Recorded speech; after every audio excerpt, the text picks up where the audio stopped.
Assalamualaikum warahmatullahi wabarakatuh. Hai sobat-sobat sekalian, selamat bergabung dalam video ini. Perkenalkan, nama saya Radika Tuangke, saya dari jurusan Pendidikan Bahasa Arab.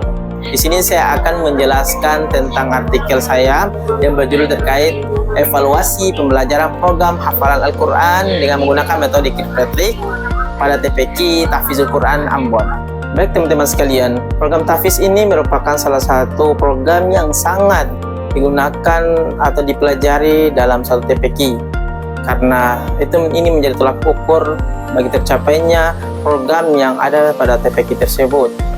Karena interaksi dalam Quran selain membaca, yakin juga menghafal dan juga seterusnya. Jadi di sini saya akan membahas tentang artikel yang saya tulis terkait evaluasi pembelajaran atau program tahfiz ini. Jadi yang pertama saya akan bahas tentang pendahuluan, yang kedua saya akan membahas tentang tinjau pustaka, yang ketiga saya akan membahas tentang metode penelitian, yang keempat itu hasil penelitian, dan yang kelima kesimpulan dan juga rekomendasi. Yang pertama saya akan bahas terkait dengan pendahuluan. Jadi pendidikan Al-Quran ini merupakan salah satu pendidikan yang mana mengitiberatkan dalam pengembangan atau peningkatan karakter. Kenapa? Khususnya umat Islam ya, karena dalam agama Islam itu Al-Quran menjadi salah satu petunjuk dalam menjalani kehidupan. Di dalam interaksi dalam Al-Quran ada namanya menghafal Quran. Menghafal Quran ini merupakan salah satu ciri yang istimewa dalam dekat dengan Al-Quran. Kenapa? Karena menghafal Quran ini merupakan cara bagaimana kita lebih interaksi secara verbal dan juga spiritual. Jadi di sini menjadi faktor penting di mana pendidikan Quran ini perlu adanya evaluasi juga, karena dalam metode menghafal Quran atau program menghafal Quran ini terkadang ada hal-hal yang menjadi masalah atau menjadi suatu yang harus diperbaiki dalam peningkatan metode dan juga cara pengajarannya, agar siswa itu dapat mencapai pengetahuan atau menggunakan metode itu dalam menghafal Quran, dalam meningkatkan hafalannya. Jadi perlu dalam mengevaluasi kira-kira apa titik lemah dari program ini dan apa kelebihan dari program ini. Baik, berdasarkan pendahuluan yang tadi, dapat kita garis bawahi beberapa masalah yang mungkin menjadi faktor penyebab tidak tercapainya program hafalan itu. Yang pertama, tidak adanya keterlibatan dari orang tua. Menghafal itu perlu keterlibatan orang tua di rumah, karena tidak semerta kita memberikan seluasnya kepada para pengajar dalam TPQ untuk meningkatkan hafalannya, tapi orang tua juga di rumah harus memperhatikan anaknya dalam meningkatkan hafalan. Kedua, yakni metode yang dijalankan itu tidak kreatif dan juga tidak adaptif atau tidak variatif dalam pemberian program tersebut. Yang ketiga, yakni kurangnya motivasi dari siswa. Jadi perlunya motivasi dalam menghafal Quran itu agar lebih semangat para santri ya, itu untuk meningkatkan hafalannya. Yang keempat itu kemampuan santri yang berbeda-beda, itu juga menjadi faktor hal yang harus jadi masalah, karena ada siswa atau santri yang menerima atau lebih cepat menangkap suatu hafalan itu menggunakan visual, ada juga auditory. Itu masalahnya. Baik teman-teman sekalian, dalam tujuan penelitian ini, yang pertama kita mengukur keefektifan dari program hafalan tersebut. Yang kedua, mengidentifikasi masalah atau kendala yang terjadi ketika program tersebut berjalan. Yang ketiga, kita membuat pembaruan atau perbaikan terhadap program tersebut untuk kedepannya bisa menjadi program hafalan yang lebih baik lagi. Baik teman-teman sekalian, yang kedua yaitu tinjauan pustaka. Poin pertama itu evaluasi pembelajaran.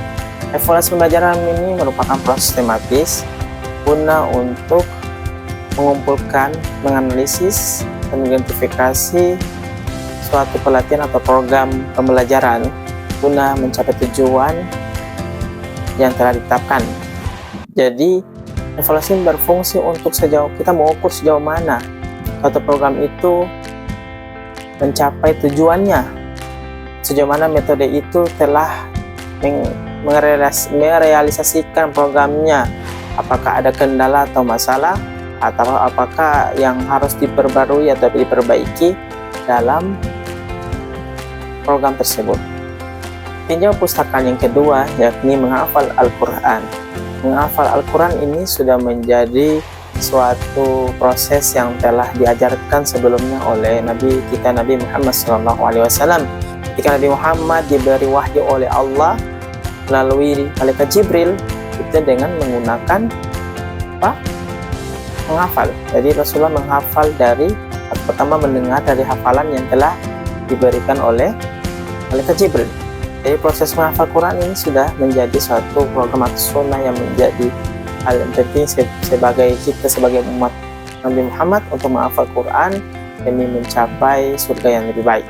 Ada beberapa metode atau proses dalam menghafal Quran itu, ada menggunakan metode talaqi atau mengulang, ada menggunakan metode murojaah dan lain sebagainya. Baik teman-teman, yang ketiga yakni model Kilpatrick. Model Kilpatrick ini dirancang oleh salah satu tokoh yang bernama Donald Kilpatrick pada tahun 1950-an.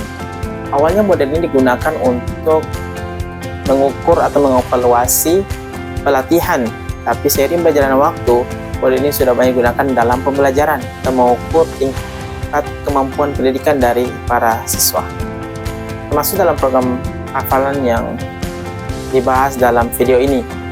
Jadi saya menggunakan model ini karena memang memiliki 4 level yang dibagi untuk kita mengukur. Yang pertama level reaction, kedua level learning, yang ketiga level behavior, yang keempat level result.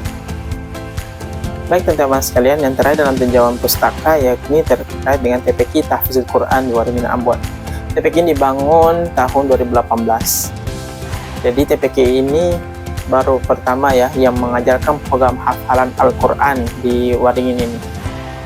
Sudah alhamdulillah sudah bisa mencapai tujuannya. Jadi ada beberapa wisuda atau yang sudah khatam yang hafalannya 2 juz, 3 juz, 5 juz. Ya, jadi program ini atau visi misi dari TPQ ini yakni mencetak penghafal Quran yang cinta Al-Quran.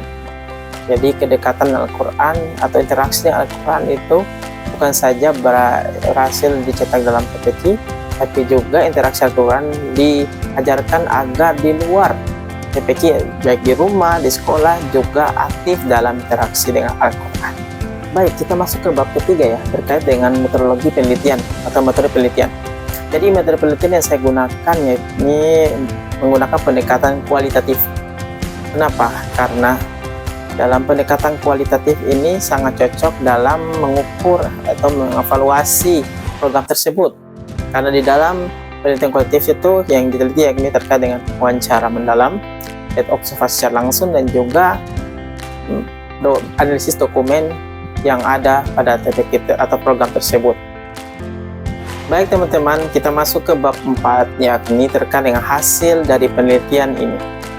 Jadi hasil dalam penelitian ini ketika melakukan observasi, wawancara, analisis dokumen, telah ditemukan bahwa memang program ini menjadi salah satu program yang cukup berhasil dalam menciptakan atau mencetak para penghafal Al-Quran, terutama para santri yang belajar atau mengikuti program tersebut.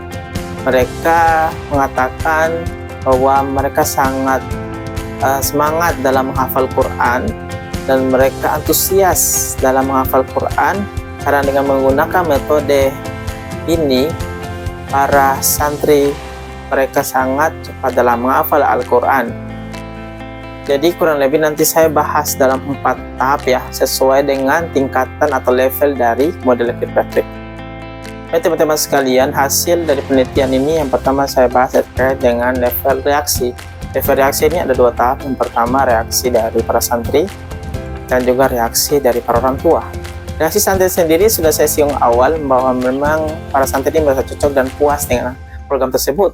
Mereka lebih cepat dalam menghafal Al-Quran karena dalam program tahfiz dalam TPQ Tahfizul Quran ini yakni menggunakan metode talaqi yang dimana mereka itu mengatakan mereka sangat cepat dan juga mengingat hafalan Quran itu dalam jangka panjang ketika mereka di TPQ walaupun mereka berada di lingkungan.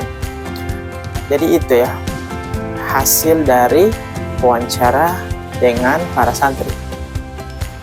Yang poin kedua yakni reaksi dari para orang tua. Mereka sangat senang dan puas juga terkait dengan program hafalan dalam TPQ Tahfidzul Quran ini. Salah satu orang tua yang sangat tidak menyangka bahwa anaknya bisa menghafal Al-Quran. Bahkan di rumah dia membiasakan diri juga memurojah hafalan dia di rumah.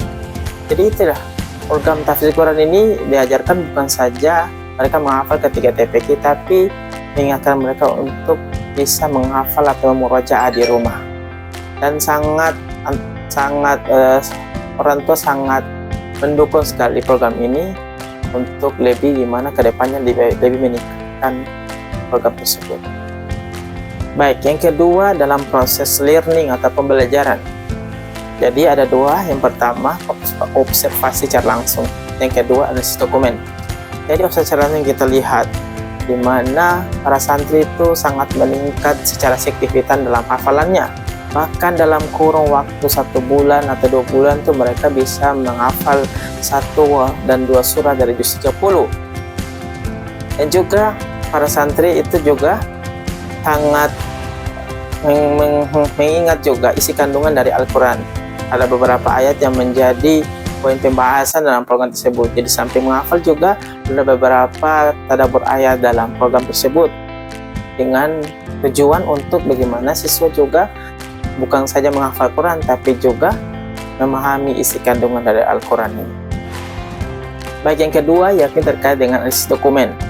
Jadi program Tahfidzul Quran yang dilakukan oleh TPQ tersebut mencapai 80% dari para santri itu ada yang hafalannya meningkat.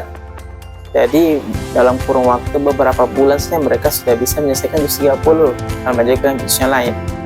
Jadi memang metode ini sangat luar biasa, dapat memberikan perubahan yang awalnya dia tidak menghafal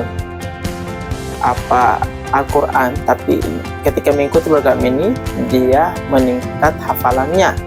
Nah, itulah keistimewaan atau keberhasilan dari program ini. Baik teman-teman, tadi 2 level ya, level reaksi sama level learning. Jadi memang walaupun keberhasilannya sangat banyak dalam program tersebut, tapi memang beberapa kekurangan juga ada terkait dengan reaksi. Juga ada para santri juga yang masih belum fokus dalam menghafal Quran. Dan juga dalam learning juga ada para santri yang tidak mencapai sesuai dengan target yang telah ditentukan oleh TPQ tersebut. Tapi itu hanya 20% dari apa yang telah diprogramkan oleh TPQ tersebut.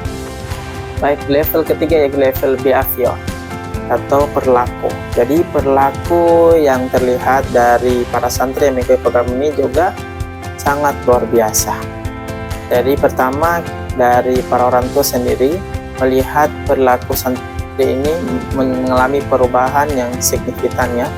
Dengan mengikuti program ini juga mereka tidak lupa dengan hal-hal ibadah, misalnya ibadah sholat, dan juga nilai kedisiplinan dalam yang diajarkan oleh Al-Quran, dan juga yang diajarkan oleh Islam, dan juga nilai-nilai tanggung jawab dan juga nilai kehormatan kepada orang tua dan guru.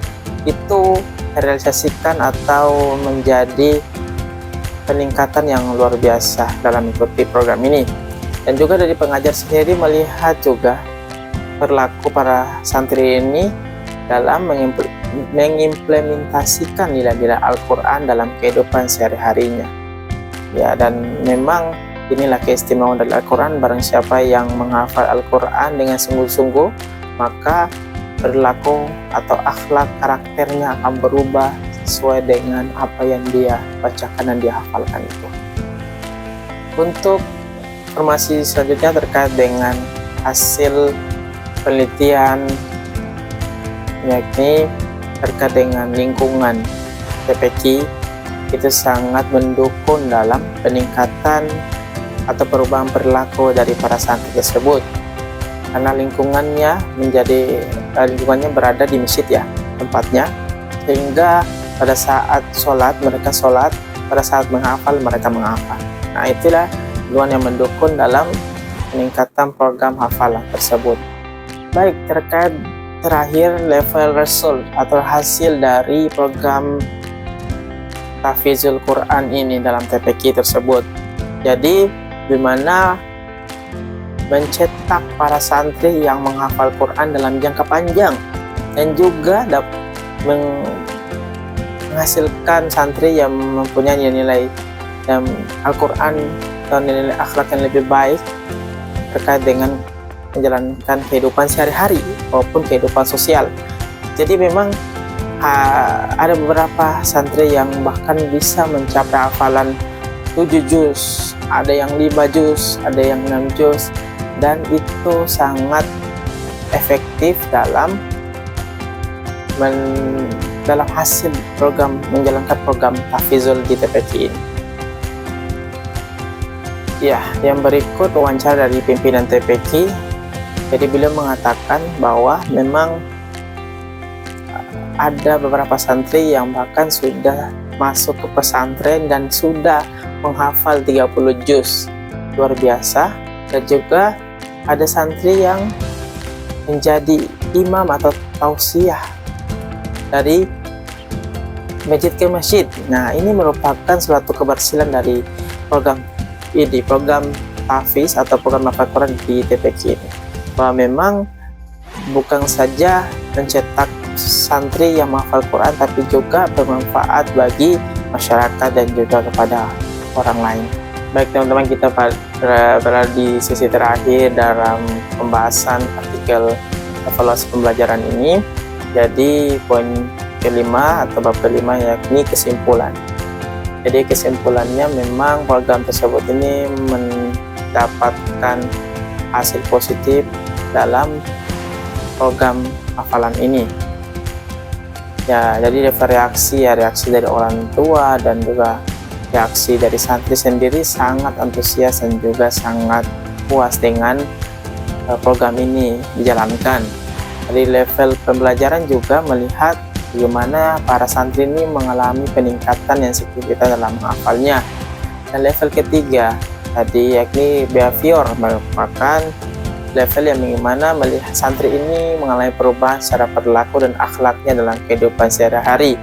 Keempat yakni level result atau hasil, bagaimana para santri ini di samping menghafal Quran juga bermanfaat bagi orang yang banyak. Ada yang menjadi imam, bahkan ada jadi pendakwah. Nah, ini merupakan suatu keberhasilan yang harus diperangkat oleh TPQ, tapi memang ada hal-hal yang harus dikembangkan kembali dalam sisi metodenya ataupun sisi jangka panjang dari program tersebut. Jadi saran untuk TPQ Tahfizul Quran ini sudah sangat luar biasa sekali program hafalan Qurannya, ya, tapi memang lebih meningkatkan kembali tentang variasi dalam metode atau pengajaran dalam program Tahfizul Quran ini. Semoga bisa menjadi hal yang lebih baik ke depannya, bisa membuat atau mencetak para penghafal Quran yang cinta dengan Al-Quran dan bermanfaat bagi orang yang banyak. Baik, terima kasih teman-teman sekalian telah menyaksikan video ini. Jadi sekian dari penjelasan terkait artikel saya terkait dengan evaluasi pembelajaran program hafalan Quran menggunakan metode evaluasi Kikbertik pada TPQ Tahfizul Quran di Waringin, Ambon. Sebelumnya saya mohon maaf bila ada kesalahan, semua salah dari saya sendiri dan semua yang benar dari Allah Subhanahu wa taala. Wabillahi taufiq wal hidayah. Wassalamualaikum warahmatullahi wabarakatuh.